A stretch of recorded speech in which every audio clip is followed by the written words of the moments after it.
నిన్న జరిగిన G7 meeting గురించి ఈ వీడియోలో మొత్తం చెప్తా. చాలా ఈజీగా అర్థమయ్యే విధంగా షార్ట్‌గా చెప్పేస్తా. 10 నిమిషాల్లో. నిన్న జరిగిన వాటిలో హైలైట్స్ ఏంటి? ఎవరెవరు? ఏ ప్రెసిడెంట్స్ అటెండ్ అయ్యారు? అక్కడ బైలాటరల్ టాక్స్ ఏం జరిగాయి? సో, ఇంపార్టెంట్ థింగ్స్ ఏమయ్యాయి? ఇవన్నీ ఈ వీడియోలో కవర్ చేసేస్తా. Okay. Let's get into the video. PM Modi garu Europe టూర్‌కి వెళ్లారు. అది మనకు తెలుసు.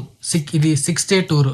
ముందుగా ఫ్రాన్స్‌కి వెళ్ళాడు. అక్కడ భారత్ ఇన్నోవేషన్ 2026 ఈ ప్రోగ్రామ్‌ని ఫినిష్ చేసుకొని మళ్ళీ స్లోవేకియాకి వెళ్ళారు. అక్కడ పీఎం గారు అక్కడ బైలాటరల్ టాక్స్ అయిపోయిన తర్వాత మళ్ళీ ఇప్పుడు G7 సమ్మిట్‌కి return వచ్చారన్నమాట.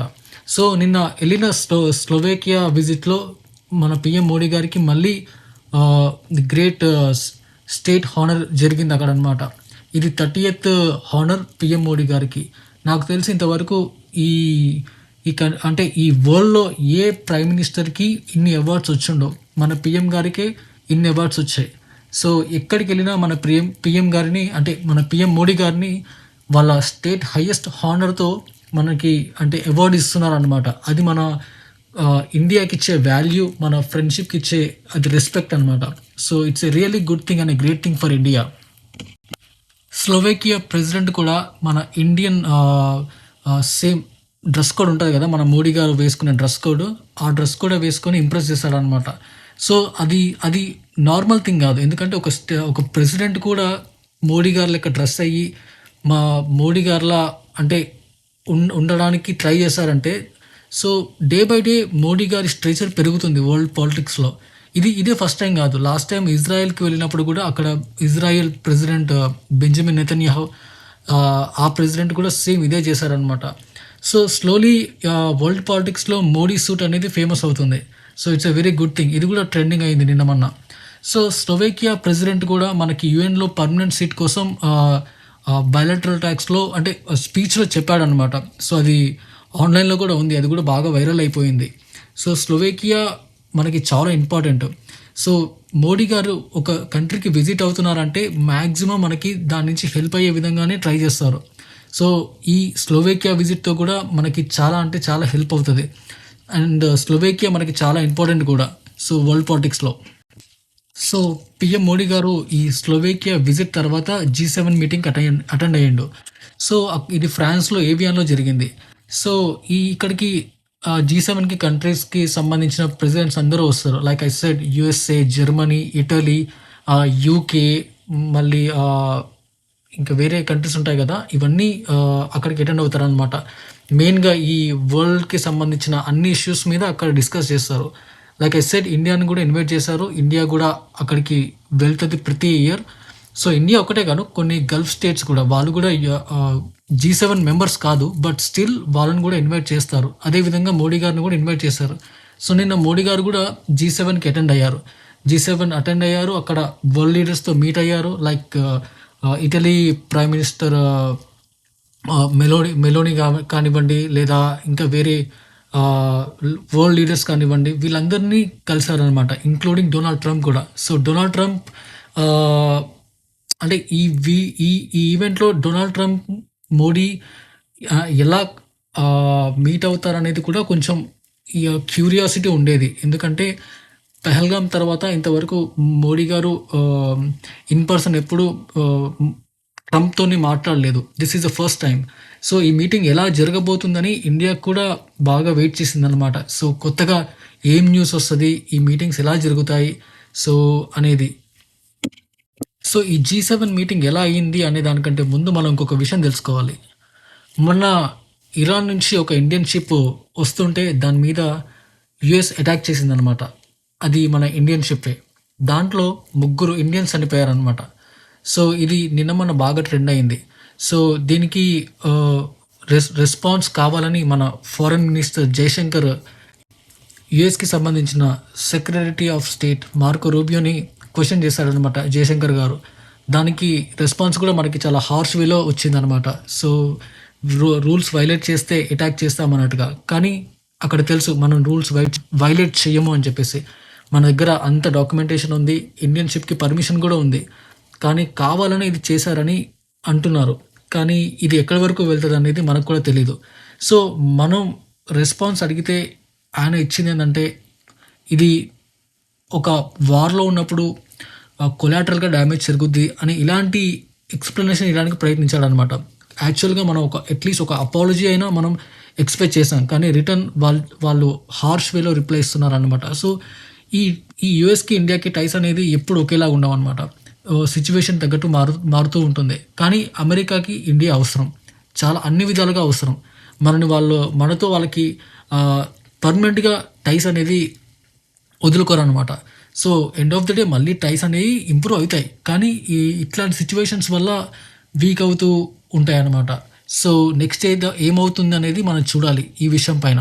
So, coming to G7 summit, presidents అందరూ అటెండ్ అయ్యారు. లైక్ ట్రంప్, జార్జియా మెలోనీ గానీ, కియర్ స్టార్మర్ గానీ, మోడీ గారు ఎక్సెట్రా చాలామంది అటెండ్ అయ్యారు. ఇంక్లూడింగ్ మిడిల్ ఈస్ట్ కంట్రీస్ కూడా. సో, నెక్స్ట్ అందరూ కలిసి ఫొటోస్ కూడా దిగారు. గ్లోబల్ లీడర్స్ అందరూ ఫ్యామిలీ ఫోటో దిగారు. సో, మోడీ గారు కూడా అందరినీ మీట్ అయ్యి క్యాజువల్ టాక్స్ చేశారనమాట. పీఎం మోడీ గారు అండ్ ట్రంప్ మీట్ అయ్యారు. ఇద్దరు క్లోజ్గా మాట్లాడారు. చెప్పాలంటే ట్రంప్ నెక్స్ట్ సీట్లోనే మోడీ గారు కూడా కూర్చున్నారు. గ్లోబల్ స్టేజ్ మీద ఇండియాకి వేరే లెవెల్ స్టేచర్ ఉంది. చాలాసార్లు ట్రంప్ మోడీని ప్రేస్ చేశారు. Like I'm a big fan అని, ఐ లవ్ ఇండియా అని, ఐ లైక్ మోడీ అని, లీడర్షిప్ అని చాలా చాలా అంటే చాలా ప్రేస్ చేశారు ఇండియాని. మనం అందరం చూస్తూనే ఉంటాం డొనాల్డ్ ట్రంప్ ట్రూత్ సోషల్ మీడియాలో. కానీ మనకందరికీ తెలుసు బ్యాక్ ఎండ్లో మళ్ళీ ఆయనే మా India is a hell whole country అని, ఇండియా ఎకానమీ డెడ్ అని ఇలాంటి పోస్టులు కూడా మళ్ళీ ఆయనే పెడుతుంటారు. సో, ఇదంతా మనకు తెలుసు ఆయన గురించి. ఆయన మూడు ఎప్పుడు ఎలా ఉంటుందో మనకు కూడా తెలీదు. సో, ఇది ట్రంప్ మన ఇండియా గురించి ఎప్పుడు చేసేదే మనకు తెలుసు అనమాట. లోపల ఎన్నున్నా మీట్ అయ్యేటప్పుడు మాత్రం అంటే గ్లోబల్ లీడర్స్ అందరూ ఫార్మల్గా ఉంటారు. సో, మన డిప్లొమాటిక్ టైస్ పోగొట్టుకోవద్దు కదా. సో, అందరూ ఫార్మల్గానే బిహేవ్ చేస్తారు. నార్మల్గా బయట స్పీచ్లో ఒకరినొకరు తిట్టుకున్నా కానీ, సో ఎప్పుడైతే కలుస్తారో అందరూ నార్మల్గానే మాట్లాడుకుంటారు, నార్మల్గానే అన్నీ చేస్తారనమాట ఇలాంటి మీటింగ్స్లో ఉన్నప్పుడు. Next Italy PM Georgia Meloni గారు.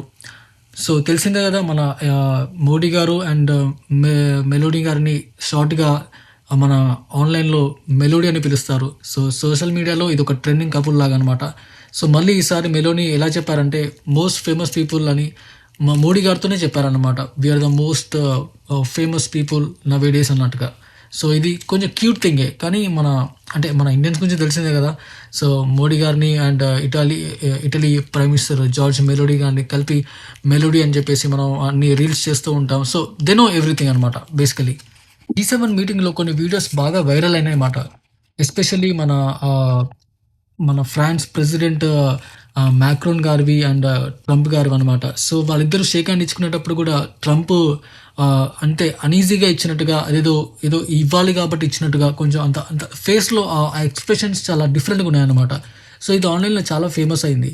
And at the same time Trump వచ్చినప్పుడు ట్రంప్కి మ్యాక్రోన్ రెడ్ కార్పెట్ వెల్కమ్ కూడా చెప్పలేదు అన్నట్టుగా ఆన్లైన్లో రూమర్స్ వచ్చాయన్నమాట. సో, దీని వెనుకున్న బ్యాక్గ్రౌండ్ స్టోరీ తెలీదు. బట్ ట్రంప్కి మ్యాక్రోన్కి ఈ మధ్యన సరిగా ఉండట్లేదు అనమాట రిలేషన్షిప్. మనకు చూస్తూనే ఉన్నాం కదా. సో, ట్రంప్ ఇష్టం వచ్చినట్టు టారిఫ్స్ చేస్తాడు EU కంట్రీస్ మీద కూడా. సో, అంటే బేసికలీ వాళ్ళందరూ ఒకటే. బట్ స్టిల్ టారిఫ్కి వచ్చినప్పుడు వాళ్ళని కూడా ఈక్వల్గా ట్రీట్ చేశాడనమాట. సో, ఇలాంటివి ఉన్నాయి. బట్ ఆఫ్టర్ దట్ వాళ్ళిద్దరు కూడా అంటే బైలాటరల్ టాక్స్ జరిపారు. ఇద్దరు బాగానే మాట్లాడారు ఆ మీటింగ్లో. కానీ బ్యాక్గ్రౌండ్లో ఏం జరుగుతుంది అనేది ఎవరికి తెలియదు.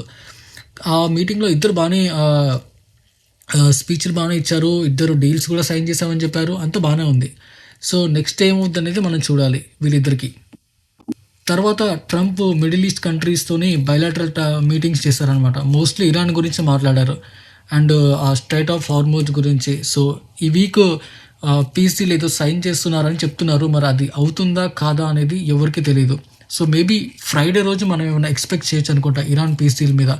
At the same time Iran కూడా చాలా టఫ్గా ఉంది. వాళ్ళు కూడా కండిషన్స్ చాలా పెడుతున్నారు. దానికి యూఎస్ ఒప్పుకుంటుందా లేదా తెలీదు. మధ్యలో ఇజ్రాయెల్ అంటే ఆ పీస్ డీల్కి ఓకే చేస్తుందా లేదా, లేక చాలా కన్ఫ్యూజన్స్ ఉన్నాయి. అంటే ఇంతకుముందు కూడా పీస్ డీల్ వస్తుంది అది అని చెప్పారు కానీ అది ఇప్పుడు కాలేదు. సో, ఇప్పుడు కూడా అలాగే అవుతుందేమో అని అనుకుంటున్నా. కానీ ఈ వీకెండ్ వరకు ఏదో ఒకటి తెలుస్తుంది. ట్రంప్ ఏమో చాలా కాన్ఫిడెంట్గా ఉన్నాడు ఈసారి పీస్ డీల్ సైన్ అవుతుంది అని చెప్పేసి. కానీ దాంట్లో ఉన్న కండిషన్స్ ఏంటి, దాన్ని ఇరాన్ ఏమో యాక్సెప్ట్ చేస్తుంది, దాని ట్రంప్ ట్రంప్ ఏమంటున్నాడు అనేది ఎవరికీ తెలియదు.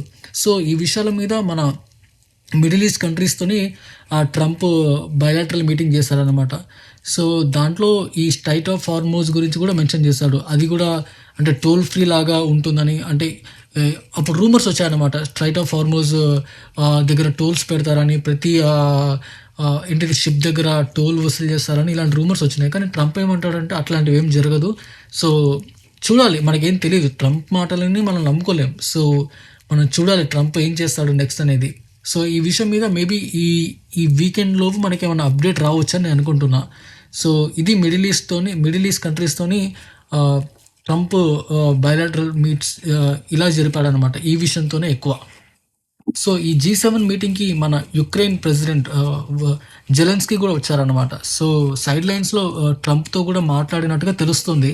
సో ఈ రష్యా యుక్రెయిన్ వార్ కూడా ఆల్మోస్ట్ 3-4 ఇయర్స్ నుంచి జరుగుతుంది కాబట్టి దీన్ని కూడా ఒక సొల్యూషన్ తీసుకురావాలి. సో దీని మీద కూడా వాళ్ళు ఏమైనా డిస్కస్ చేసి ఉండారు, అంటే పర్సనల్గా Macron, Trump and Zelensky. So ఈ విషయం మీద అయితే ఎక్కువ అప్డేట్స్ లేవు, బట్ బ్యాక్గ్రౌండ్లో మాత్రం వీళ్ళు కలిశారని మాత్రం తెలుస్తుంది. ఇదే ఈవెంట్లో మోడీ గారు యూఏఈతో కూడా బయలాటరల్ టాక్స్ జరిపారనమాట. సో మనకి యూఏకి కూడా ఈ మధ్యన సంబంధాలు చాలా పెరుగుతున్నాయి. సో యూఏఈ అనేది కూడా ఇండియాకి ఒక ట్రస్టెడ్ పార్ట్నర్ అనమాట. సో మిడిల్ ఈస్ట్లో మనకి యూఏఈతోని మంచి రిలేషన్స్ ఉన్నాయి, అంటే కంపేర్ టు ఖతార్ కానీ, సౌదీ అరేబియా కానీ, ఒమాన్ కానీ. సో ఈ కంట్రీస్తో పోలిస్తే మిడిల్ ఈస్ట్లో యూఏఈ మనకి చాలా క్లోజ్ అనమాట. సో రీసెంట్గా యూఏఈ ప్రెసిడెంట్ కూడా మనకి ఇండియాకి విజిట్ చేశాడు 2 months బ్యాక్. సో ఇప్పుడు మోడీ గారు కూడా మళ్ళీ ప్రెసిడెంట్ని ఇన్వైట్ చేశారు.